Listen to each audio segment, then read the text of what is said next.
in badan oo anaga naga mid ahi weligeena Allahan class ama fadhi uma naan qaadanin sababta goolka loo samaysto waxa goolka uu yahay iyo sida goolka loo gaaro insha Allah taala dhowrkan daqiiqo oo soo socota waxaan ka hadlaynaa waa maxay yool muxuu yahay gool muxuu yahay sideed u jeclaan lahayd inay bulshadeenu noqoto mid baraarugsan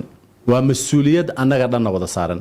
markii aad dhamaysato message-kan fadlan la share garee dadka kale nuguna soo biir si aan u gaarno dad badan una baraarujino bulshadeena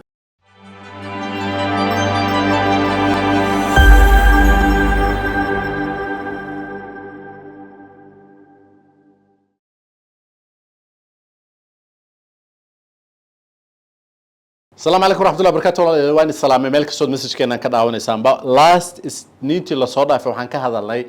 سببته أي مهم وتهي goal إنه قف كليه هاي أما قف كليه هاي يول إنه لا شك ليه هاي هذا ما محوية هاي يول what is the يول محاوي ما أنتوا وحنا كهذا اللي نام محوية هاي يول كا أما goalكم محوية إن شاء الله تعالى هدي رب رهالك كده جنا سنين تدمو وحنا كهذا اللي نا sida aad u achieve gareyn karto ay ugu sahlan yoolkaaga ama goolka nolosha aad ka leedahay in badan oo anaga naga mid ahi weligeena Allahan class ama fadhi uma naan qaadanin sababta goolka loo samaysto waxa goolka uu yahay iyo sida goolka loo gaaro insha Allah taala dhowrkan daqiiqo oo soo socota waxaan ka hadlaynaa waa maxay yool muxuu yahay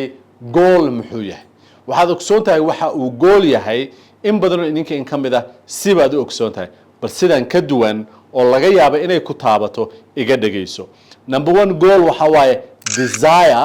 ama damac aad nolosha ka leedahay oo outcomes leh wax aad rabto nolosha inaad dhadhankeeda ama dhacaankeeda ama aad waqti geliso oo ujeedada aad ka leedahay ah in aad meel ka gaarto waxaas waxay noqon karaan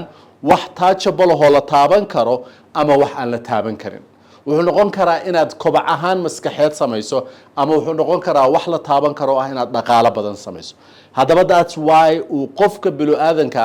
yoolkiisa iyo desirekiisa ay muhiim u tahay in marka uu rabo inuu ogaado what is the goal uu isku xiro oo uu u kala saaran yahay why the sababta iyo inuu garanayo wuxuu waxa ay yihiin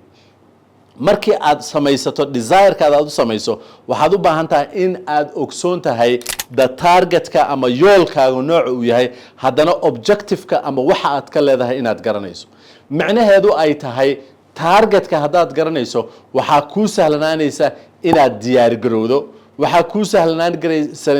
inaad wixii iim garayso oo aad ku fiiqdo farta ama aad fallaarta ku fiiqdo danna markaas waxaa kuu sahlanaanaysa inaad fire garayso ama aad sii daysa awooddaada iyo dadnimadaada si aad u gaarto why because waxaad garanaysaa not only in aad ujeedada aad ka leedahay ay ku cadaatay outcomeska laakiin inaad u baahan tahay tilaabada iyo tabantaabada iyo sida aad u turxaan bixinayso wax kasta oo kaaga yimaado waxa la yiraahdaa nolosha dad badan oo kamid ah ready bay ku jiraan weligood iyo allahood ma aim gareeyaan ama uma diyaar garoobaan inay tilaabada qaadaan markay tilaabada qaadaanna waxaa ka luma ama pollution ama ma aragtay ka gala shoocac ka gala meeshii ay ka fire gareyn lahaayeen ama ay ka toogan lahaayeen so that is why muhiim uu kugu yahay goolkaagu in aad garanayso ujeedada uu leeyahay ama meesha aad ugu socoto kan ugu dambaysa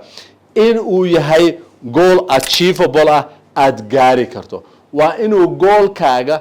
aad rabto inaad gaarto iyo dadnimadaadu ay isku xiran tahay awooddaadu waa inuu goolkaaga ku xiran yahay sometimes waxaa dhacda inaadan goolkaaga iyo awooddaada ay kala duwan yihiin markaasna ay noqoto unachievable ay noqoto rather than intuu goolkii kuu noqon lahaa wax aad achieve garayso oo aad gaarto waa inuu ku yahay wax aad aaminsan tahay in ay suurtagal tahay ama aad ka midho dhalin karto haddii waxa aadan aaminsanayn wax kastood afka ka sheegto ma gaaraysid waa inaad absolutely taaban karto oo reachable uu ku yahay goolkaaga oo wax ay suurtagal ku tahay inaad gaarto haddaba haddii aad rabto in aad ogaato sababta only 3% nolosha ay dadku goolka u gaaraan waxa weeye number 1 waa inaad ogsoon tahay why uu muhiim goolka kugu yahay haddana muxuu yahay what it is haddana midka ugu dambayso insha Allah tacaala ama midka aan ka hadli doono isniinta soo socota how uu muhiim ugu yahay waxaa kuu sahlanaanaysa inay kuu kala duwan yihiin whydu inay emotionkaaga iyo qalbigaaga taabato what inay kuu kala faargarayso waxaana waxay yihiin how inay kuu caddahay tilaabada saad u qaadi lahayd kadibna aad ku toosto adna alla u tala saarato suurtagalna ay tahay inaad tagto meesha insha Allah